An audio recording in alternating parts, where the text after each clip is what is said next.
మీ ఇంట్లో యుక్త వయసులోకి వచ్చిన అమ్మాయిలు ఉండి మళ్ళీ ఎప్పుడెప్పుడు వాళ్ళ పీరియడ్స్ స్టార్ట్ అవుతాయా అని మీకు టెన్షన్గా ఉండి ఎటువంటి ప్యాడ్స్ వాడాలి లేదా ఎటువంటి అండర్వేర్స్ వాడాలి అనేసి మీకు డౌట్గా ఉందా?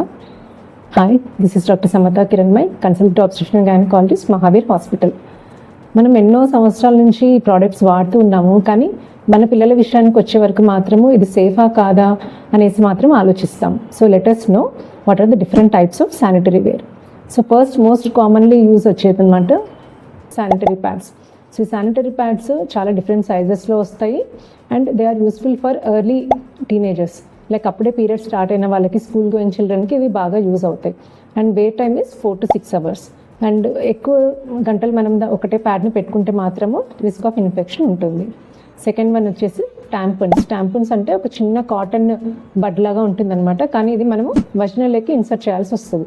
సో అప్పుడే పీరియడ్ స్టార్ట్ అయిన అమ్మాయిలకి ఇది డిస్కంఫర్ట్గా ఉండొచ్చు, కానీ ఇది ఎక్కువగా స్విమ్మింగ్ లేదా స్పోర్ట్స్ యాక్టివిటీలో ఇన్వాల్వ్ అయ్యే పిల్లలకి మాత్రం ఇది చాలా యూస్ఫుల్ అవుతుంది అనమాట.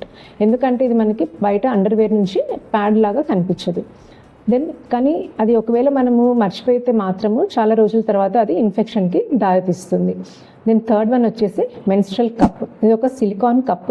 ఈ కప్ అనేది మనం కొంచెం పెద్దగా వేసి కంఫర్టబుల్గా వజనలకి ఇన్సర్ట్ చేసుకోగలిగిన అమ్మాయిలు మాత్రమే దీన్ని యూజ్ చేయగలరు. సో అట్లాంటి వాళ్ళకి ఇదేంటంటే హెవీ ఫ్లో ఉన్న వాళ్ళకి బాగా ఉపయోగపడుతుంది, ఎందుకంటే రిపీటెడ్గా ప్యాడ్ చేంజ్ చేసుకోవాల్సినటువంటి అవసరం ఉండదు. బట్ దాన్ని రెగ్యులర్గా క్లీన్ చేసుకోవాలి, దాన్ని సేఫ్గా అండ్ హైజీనిక్గా పెట్టుకోవాల్సి ఉంటుంది. ఫోర్త్ వచ్చేసి పీరియడ్ ప్యాంటీస్. ఈ పీరియడ్ ప్యాంటీస్ అయితే ఇప్పుడు చాలా కంపెనీస్ వస్తున్నాయి, చాలా రకాలుగా వస్తున్నాయి అనమాట. సో ఇవి కూడా స్కూల్ గోయింగ్ చిల్డ్రన్, అప్పుడే పీరియడ్ స్టార్ట్ అయిన వాళ్ళకి చాలా యూస్ఫుల్.